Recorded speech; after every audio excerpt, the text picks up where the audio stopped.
ఐదేళ్లలో ఏపీని అభివృద్ధి బాట పట్టించాలని లక్ష్యంతో చంద్రబాబు నిరంతరం శ్రమిస్తున్నారని, దీనికి ప్రవాసులందరంతా సహకరించాలని ఐటీ శాఖ మంత్రి లోకేష్ కోరారు. రాష్ట్ర పునర్నిర్మాణం చేసి తెలుగువారి సత్తా ఏంటో ప్రపంచానికి చూపిద్దామని అన్నారు. రెడ్ బుక్ పక్కన పెట్టలేదన్న లోకేష్ చట్టాన్ని ఉల్లంఘించిన వారు తప్పించుకోలేరని తేల్చి చెప్పారు.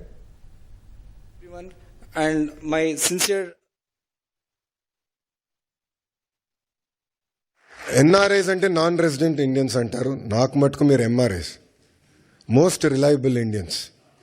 యూరోప్కి వచ్చి దశాబ్దాలైనా మీ మనసు ఎప్పుడు ఆంధ్ర వైపు ఉంటుంది. 2019 నుంచి 24 వరకు రాష్ట్రం దారి తప్పిందే, మన అనేక ఇబ్బందులు ఎదుర్కొంటున్నాం, మన పరువు పోతుందని చాలామంది నన్ను కలిశారు, నాతో మాట్లాడారు, నాకు వాట్సాప్లో మెసేజ్ పెట్టారు. వాళ్ళందరూ ఒకటి చెప్పా, కలిసిగట్టుగా పోరాడితేనే ఆ సైకోని మనం తరిమి కొట్టచ్చని. అది చేసి చూపించాం, కలిసిగట్టుగా సాధించాం. అంటే అప్పుల పాలైపోయాం, వడ్డీ కట్టలేకపోతున్నాం, జీతాలు సకాలంగా చెల్లించలేకపోతున్నాం, అనేక ఇబ్బందులున్నాయి. బట్ బాబు గారు పదే ఒక మాట అంటారు, opportunities are where crisis are.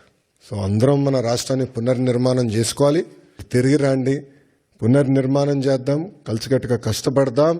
5 సంవత్సరాలు, ఎక్కువ సమయం అవసరం లేదు, 5 సంవత్సరాలు ప్రపంచానికి మళ్ళీ ఆంధ్ర రాష్ట్రం అంటే ఏంటో చేసి చూపించుదామని ఈ సభాముఖం మిమ్మల్ని అందరినీ కోరుకుంటూ, ఎకనామిక్ డెవలప్మెంట్ బోర్డు ఉంది. ఎవరైనా పెట్టుబడులు పెట్టాలన్నా, ఇంటరాక్షన్ చేయాలన్నా ఒక ఆర్గనైజేషన్ ఇప్పుడు క్రియేట్ చేశాం. That will be your single port to call.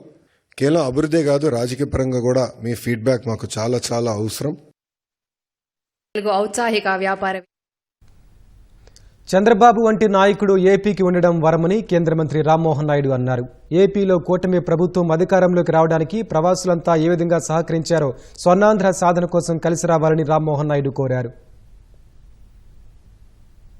నలుగురు యంగ్స్టర్స్ ఉన్న ఈరోజు వేదిక మీద, అందరిలో కూడా విజన్లో యంగెస్ట్ ఎవరైనా ఉన్నారంటే చంద్రబాబు నాయుడు గారు. నేను ఎప్పుడు కూడా చెప్తుంటాను, మేము వయసులో యంగ్ కానీ ఆలోచనలో మాత్రం మాకంటే యంగ్. ఆయన స్పీడ్ పట్టుకోవాలంటే మాకు ఇప్పటికీ కూడా చేత కావట్లేదు. దేశంలో ప్రపంచంలో ఏ కంపెనీలు చూసినా సరే తెలుగు వాళ్ళందరూ కూడా మంచి పొజిషన్స్ లో ఉన్నారు. అంత కెపాసిటీ మన తెలుగు వాళ్ళకు ఉన్నప్పుడు మన తెలుగు ల్యాండ్ ఎందుకు ప్రపంచంలో నెంబర్ 1 ఉండకూడదు?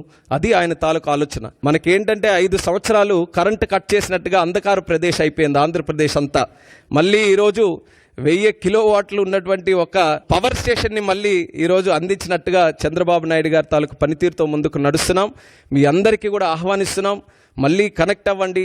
సివిల్ ఏవియేషన్ మినిస్టర్గా ఉన్నాను కాబట్టి మళ్ళీ మీకు కనెక్ట్ చేసే బాధ్యత నాదే. డెన్మార్క్ నుంచి, బెల్జియం నుంచి, బ్రసెల్స్ అవన్నీ కూడా చాలా మంది రిప్రజెంటేషన్స్ ఉన్నాయి. డైరెక్ట్ ఫ్లైట్స్ కావాలని ఖచ్చితంగా నాకుండే పొజిషన్ని సద్వినియోగం చేసుకొని మన రాష్ట్రంలో ఇంటర్నేషనల్ కనెక్టివిటీ కూడా ఇంప్రూవ్ చేయడానికి నా వంతుగా ఫుల్ కమిట్మెంట్తో నేను పనిచేస్తాను.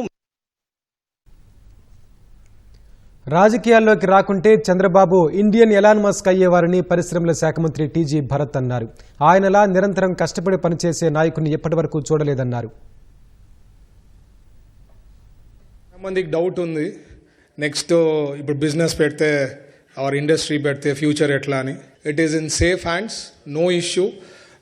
ఖచ్చితంగా తెలుగుదేశం పార్టీ కొన్ని డికేట్స్ పాలిస్తుంది. So there is no problem. And నచ్చినా నచ్చకపోయినా ఎవరికైనా ఫ్యూచర్ ఇస్ లోకేష్ గారు. అండ్ కాబోయే ముఖ్యమంత్రి కూడా మన లోకేష్ గారు ఫ్యూచర్లో. All that I'm saying is it is in safe hands. Will do our best and will give our best అండి.